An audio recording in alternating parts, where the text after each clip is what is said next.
So bhazi remuzanzi rinoenda kwaMutare from SA has been involved in a fatal accident this morning. Bhazi radhumana netruck near Bechnov Bridge, and we're still waiting for the total number of people who have lost their lives and those who have been injured from the police.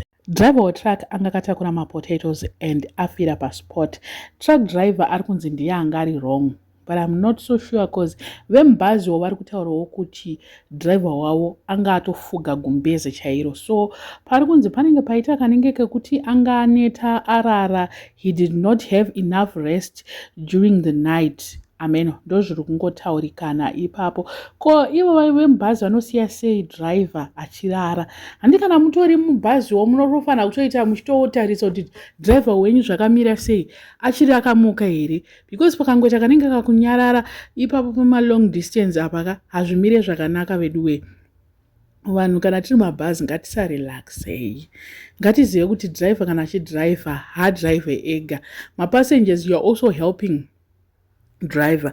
I always tell people kuti kana wakagara pa-front seat, if you are paside pangu, if I'm driving or paside pangu, we are also driving. You are not there as a passenger, princess. We are also checking together kuti zviri zviri kuitika. Iwo kana uchidriver kana ndiri pa-passenger seat apa, I'm not a princess as well. Ndinofanira kutocheka ndichita ndichibatsirana nadriver. Manje vanhu vese bhazi rese mukarelaxa, handiti munozopedzisira maita izvozvo.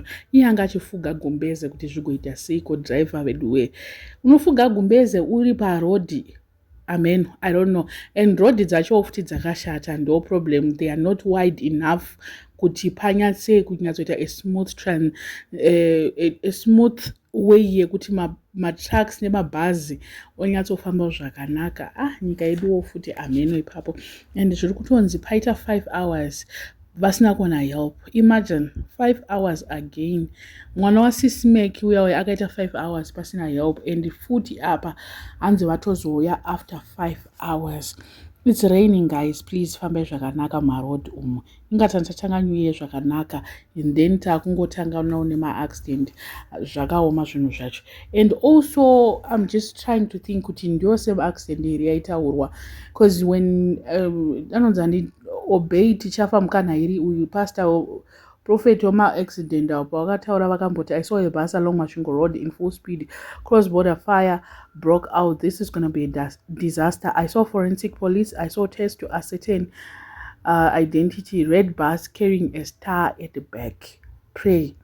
That was 7 weeks ago. I don't think it's the same because Vakati Masvingo Road, and it's not Masvingo Road. And as well, it has a red star. Muzanzi yacho vanarungotaurawo zvazvo kuti inenge ndiro, but anyway, it's different from what he said.